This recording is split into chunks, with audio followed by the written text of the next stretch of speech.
On July 5th, under the cover of darkness, two barges pulled by a tug made their way toward the mill. Of the 300 men on board, only 40 were regular employees of the Pinkerton agency.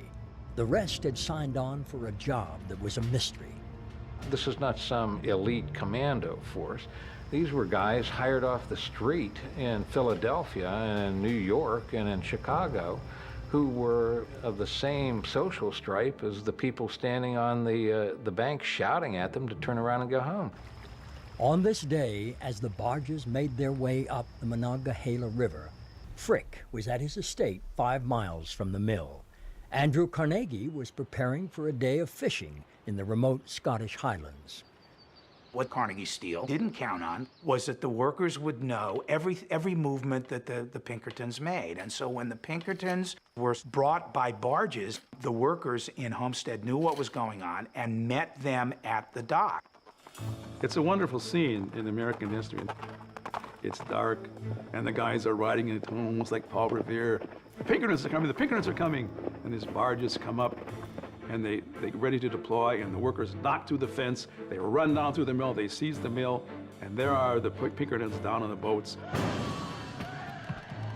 By 4 a.m. July 6th, a crowd thousands strong, armed with muskets, rocks, and pistols, whatever they could carry, broke through the fence surrounding the mill on their way to the river.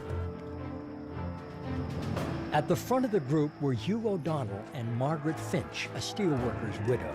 She carried a billy club, shouting for the chance to get at those dirty black sheep. "We'll send them home on stretchers," said one worker. "Hell will be full of new pictures in the morning."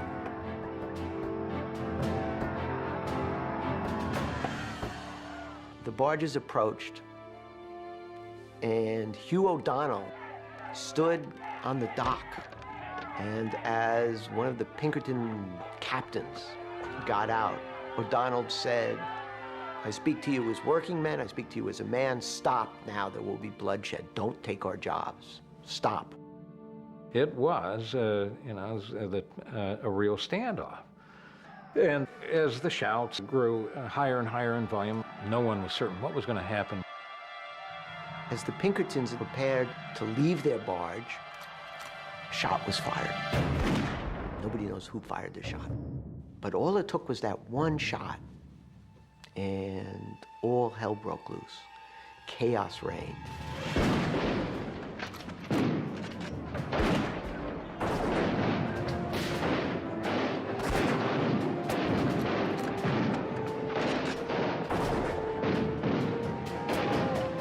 The first volley lasted 10 minutes. It was said that 1,000 shots were fired before the guns stopped blazing. At 8 a.m., the Pinkertons once again attempted to take the mill.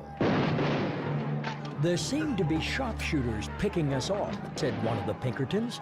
"At first, they fired straight at us, but after a while, they fired through the aisles on the side, and they would shoot men who thought they were safe." There were casualties on both sides. The workers, however, suffered the most losses in the initial exchanges. A number of workers were killed, 4 in all initially. It was one from each of the major ethnic groups. And that fact, which I think was pure coincidence, helped to unify the workers, skilled and unskilled, to fight the Pinkertons. 5,000, 6,000 people have come to watch this fight. It's like a big brass knuckle prize fight of that era. They all come to town to watch it. The trains are bringing people in. It's a great event. The men and women on the shore were determined to sink the barges at any cost. They tried soaking a raft with oil and setting it on fire, ramming a burning rail car into the barges, sticks of dynamite, even loading a cannon with scraps of steel. The tugboat left the scene with a number of wounded Pinkertons, stranding the remaining guards. The Pinkertons were scared to death, as they should have been. They had no idea what was going to happen. They were marooned on this barge, unable to move back into the, back to get away, unable to land. And the crowd was increasingly hostile and out of control. A white flag was repeatedly raised. The enraged workers shot it down. After 12 hours of battle, a surrender was negotiated. The Pinkertons were promised no harm would come to them. In their history, they had never suffered such a defeat. By 6 p.m., the Pinkertons were unloaded from the barges. The people of Homestead formed two lines leading into the town, a gauntlet 600 yards long. The Pinkertons began to march off, and bedlam broke out. As each Pinkerton came off the barge, they were kicked, they were punched, they were hit with sticks and stones as they reached shore and were marched as prisoners, bloodied, beaten prisoners, all the way into Homestead. The Pinkerton men screamed for mercy, one paper reported. They were beaten over the heads with clubs and the butt ends of rifles. You could almost hear the skulls crack. The Pinkertons, defeated, bruised, demoralized, were boarded onto a train that would take them out of Homestead for good. "Goodbye, boys, don't try it again," shouted one steel worker who had come to see them off. For the workers, it was a victory, at least for the moment.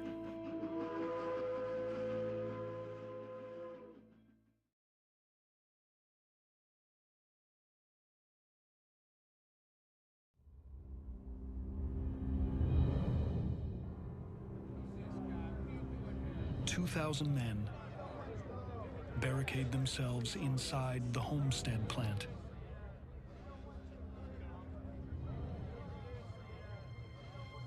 Causing steel production to grind to a halt. Carnegie Steel's chairman, Henry Frick, is in no mood to negotiate. Under pressure to quell the revolt, Frick brings in the Pinkertons, a mercenary army capable of outgunning the U.S. military.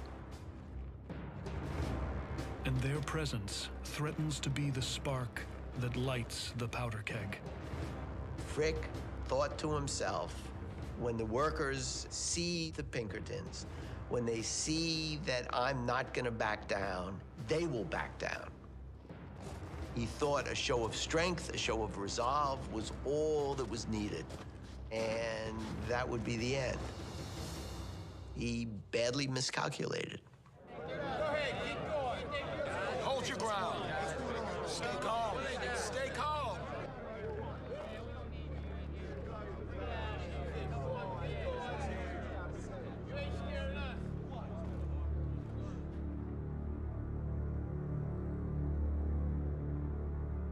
We're here to take possession of this property.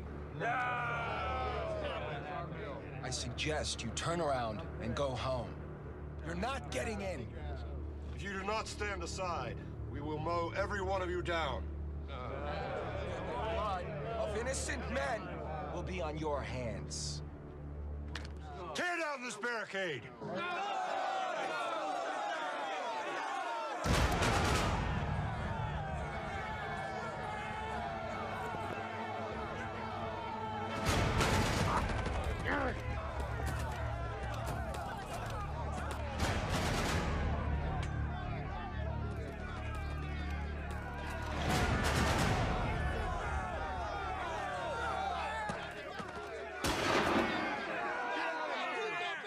Fire!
When the fighting stops, 9 Carnegie Steel workers lie dead, while countless others sustain severe injuries.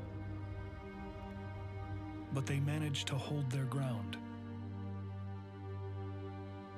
until Pennsylvania's governor sends in the state militia to finally restore order.